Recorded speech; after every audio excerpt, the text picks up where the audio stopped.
know what's going on and you want to know the truth, come to a meeting. Don't get tangled up in the social media web of everybody's opinions. That's not always truthful. And if you really want to be involved, you really want to know the truth, show up. If you don't mind me asking a question for clarification, like just focusing on this transition, how are we, like what are the goals for this transition and meeting long-term graduation goals? Well, it's really right now a question. Would we better serve our middle school students if we had a consolidated school, each of the feeders into the high schools? Would we be able to provide stronger programs for all middle school students that consistently those opportunities are available to all middle school students? Would we be able to better utilize our resources and also support teachers? Some of our teachers in some of our small schools get isolated. And so would they have a better opportunity to support student success in a team?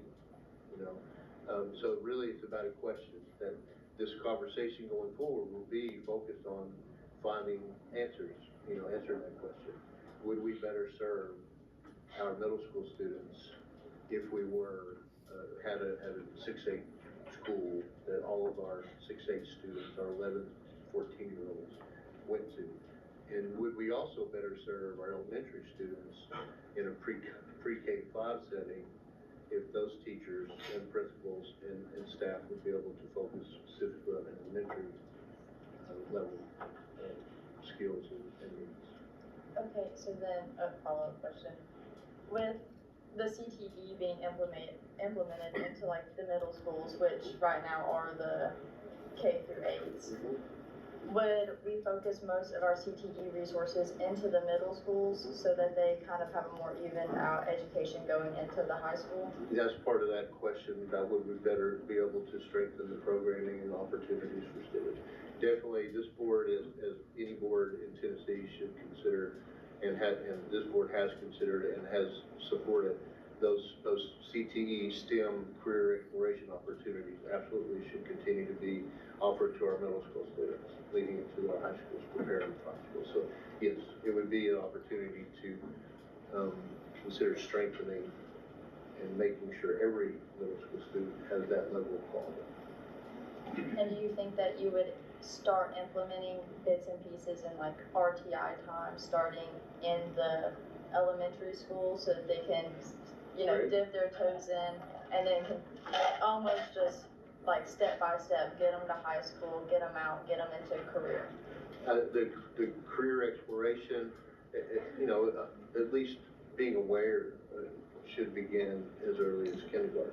And just so, and that happens. I mean, that happens now. Our elementary classrooms talk about careers and our elementary students ask questions. So yeah, it would definitely be something we continue to do in our pre-K-5s, if that were the case, as it is currently done in our pre-K-8s right now. God, you're hot. You know that? Dang. Where'd you go to school at? I go Crockett. All right. Pause.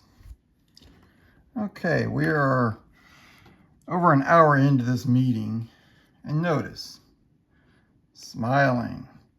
Nobody looks uncomfortable in this meeting, right? She's smiling, he's smiling, we got all smiles.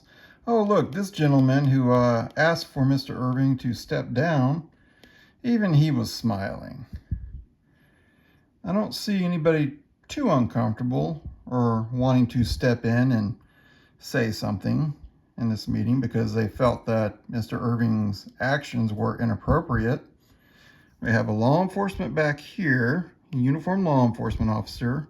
He's a law enforcement officer. He's in his uniform. Both of them have guns, so they shouldn't be too afraid to do anything if they needed to. We have a room full of people here. I'm guessing maybe 50 to 60 people here. Oh, we got more smiles. Okay. So now we know the situation here. Why is everybody smiling? Well, my guess is they understood the context. This lady had just given, a bunch of questions that most high school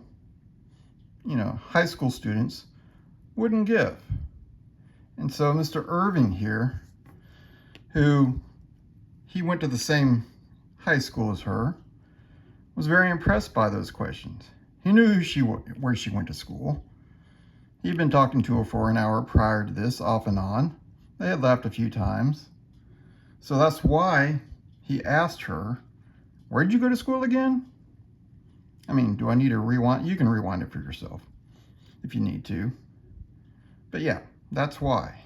And if you noticed, he touched her on the shoulder and went psst to signify that she was on fire. I mean, I don't know how difficult this is for people to understand the situation, but it seems pretty simple to me.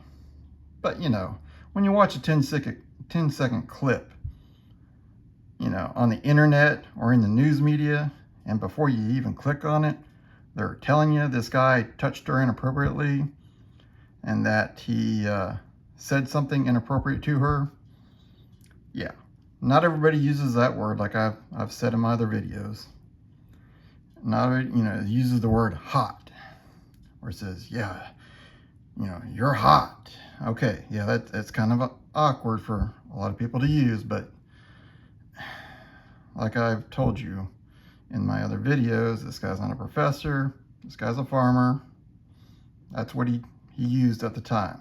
So yeah, in the 10-second clip, it does look like, he's, objectifying this young lady, but everybody in the room clearly understood what Mr. Ervin was saying, what he was actually trying to get at.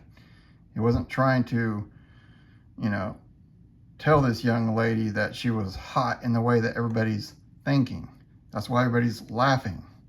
It was an innocent comment in this setting, at least until it went viral on the internet. And then the news crew showed up asking them about it. So there you go.